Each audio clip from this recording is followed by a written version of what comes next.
আসসালামু আলাইকুম ওয়া রাহমাতুল্লাহি ওয়া বারাকাতুহু। প্রিয় বন্ধুরা, ইউরোপ ইনফরমেশন বাংলা চ্যানেলের পক্ষ থেকে দেশ এবং দেশের বাইরে দূরে এবং কাছে যে যেখান থেকে আমাদের আজকের নতুন আরেকটি নিয়মিত ভিডিও দেখছেন সবাইকে জানাই স্বাগতম।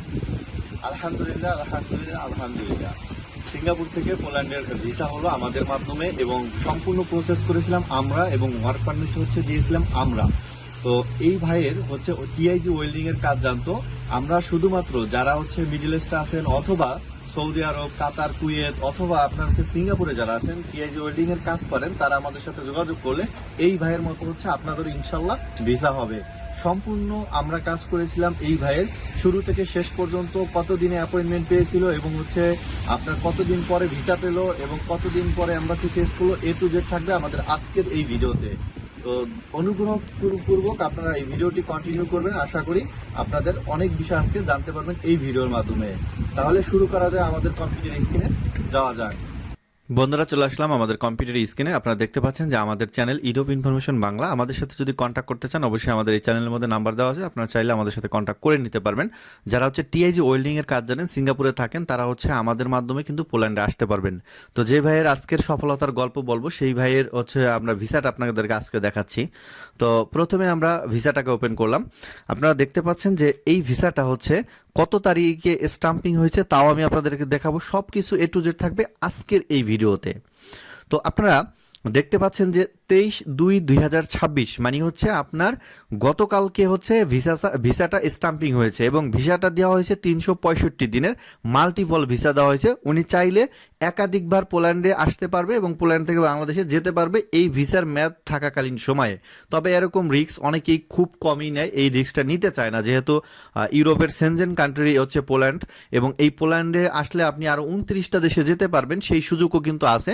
এই একটা ভিসার মাধ্যমে আপনি 29টা দেশে গমন করতে পারবেন, উইদাউট ভিসা লাগবে। আপনি শুধুমাত্র প্লেনের টিকিট অথবা আপনার এয়ারবাস অথবা আপনার ট্রেনের টিকিট কেটেও অন্য দেশে যেতে পারবেন। যে কোনো দেশে, জার্মান, ইতালি, ফ্রান্স, পর্তুগাল, যে দেশে যেতে চান সে দেশে যেতে পারবেন। তো এই জন্যই সেনজেনের একটি ভিসা মানে 29টি দেশে আপনি ঘুরতে পারবেন। তো এই ভাইটা আপনার ওনাকে 365 দিনের মাল্টিপল ভিসা দেওয়া হয়েছে, 23 তারিখে স্টাম্পিং করা হয়েছে।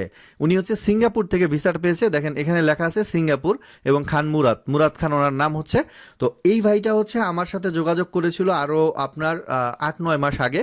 তো ওনার সকল কাগজপত্র আমরা কোম্পানিকে দিই এবং ওনার ভিডিও নেওয়ার পর পরবর্তীতে কোম্পানি থেকে তাকে পারমিট দেওয়া হয় মাত্র 25 দিনে। তো 25 দিনে পারমিট দেওয়ার পরে পরবর্তী সময়ে তার অ্যাপয়েন্টমেন্টের জন্য অ্যাপ্লাই করা হয়। অ্যাপয়েন্টমেন্টের অ্যাপ্লাই করার 5 মাসের পরে গিয়ে সে অ্যাপয়েন্টমেন্ট পেল। যখন সে অ্যাপয়েন্টমেন্ট পেয়েছে তখন সে বাংলাদেশে। তখন আমি বললাম যে ভাই, আপনি দ্রুত চলে আসেন সিঙ্গাপুরে, ইনশাল্লাহ ভিসাটা হবে আপনার। ওয়েল্ডিং এর যেহেতু আপনি কাজ জানেন এবং স্কিল একজন ওয়ার্কার, সেক্ষেত্রে আমি আপনাকে নিশ্চিত দিতে পারতেছি ইনশাল্লাহ ভিসা হবে। যেহেতু আমাদের মাধ্যমে অনেকেই কাজ করেছে, যেমন অন্য মানুষের কাছ থেকে ওয়ার্ক পারমিট নিয়ে আমাদের দিয়ে ফাইল রেডি করে, আমরা সুন্দরভাবে ফাইলটা রেডি করে দিই এবং এম্বাসিতে কি ধরনের কোশ্চেন করে সেগুলো আমরা সুন্দরভাবে তাদেরকে বলে দেই, যার কারণে তাদের কাছে সবগুলো ইজি হয়। অনেকেই কিন্তু ভিসা পেয়েছে। কয়েকদিন আগে সুরাব ভাই নামে একজন ভিসা পেয়েছে। উনি 10ই মার্চ পোল্যান্ডে আসবে এবং উনি 5 মাস পরে অ্যাপয়েন্টমেন্ট পেল। তখন উনি বাংলাদেশ থেকে চলে আসে আপনার 2 তারিখের দিকে। তো উনি এম্বাসি ফেস করে 4 তারিখে এম্বাসি ফেস করে এবং 24 তারিখে তাকে আজকের দিনে আপনার বলা হয় যে আজকে আপনি পাসপোর্ট কালেক্ট করবেন এম্বাসি থেকে। তো সকালে ওনাকে আমরা মেসেজ দিয়েছি যে ভাই কি হলো জানিয়েন। তো পরবর্তীতে উনি আমাদেরকে ভিসার ছবি দিল যে এই ভিসাটা ওনার হয়েছিল। তো সম্পূর্ণ কিন্তু আমরা ওনার কাজ করেছিলাম এবং ওয়েল্ডিং এর কাজ যদি আপনারা এখনো যদি সিঙ্গাপুরে কেউ আছেন, জানেন ওয়েল্ডিং এর টিআইজি ওয়েল্ডিং এর কাজ, তারা আমাদের সাথে কন্ট্যাক্ট করতে পারবেন। অন্যথায় আপনারা যোগাযোগ করবেন না। অনেকে আছে ভাই শুধু কল দেয় যে ভাই আমাকে একটা ওয়ার্ক পারমিট দেওয়া যায়নি, আমি একজন ইলেকট্রিশিয়ান, আমি একজন ড্রাইভার, অথবা আমি ওয়্যার হাউসে কাজ করি বা রেস্টুরেন্টে কাজ করি। এই ধরনের লোক আমাকে মেসেজ দিবেন না। যদি আপনারা কারো কাছ থেকে ওয়ার্ক পারমিট পেয়ে থাকেন, দেন আপনারা আমাকে মেসেজ দিলে আমি আপনাদের অ্যাপয়েন্টমেন্ট বুকিং করা এবং অ্যাপয়েন্টমেন্ট পাওয়ার পরে আপনি যেতে পারেন এম্বাসিতে, সেইগুলোর কাজ করি। আমরা আবার পুনরায় অ্যাপয়েন্টমেন্টের আবেদন করি, অ্যাপয়েন্টমেন্টের কাজ করি এবং ফাইলগুলো রেডি করে দিই। এম্বাসিতে কি ডকুমেন্ট লাগবে সেগুলো, এম্বাসিতে কি ধরনের ইন্টারভিউ হবে, এই যাবতীয় রিলেটেড আমরা কাজ করে থাকি। আর পোল্যান্ডে যারা আছে তাদের পিট নিয়ে আমরা কাজ করি, যেমন পিট 11 পেলে পিট 37-এর কাজ করে থাকি।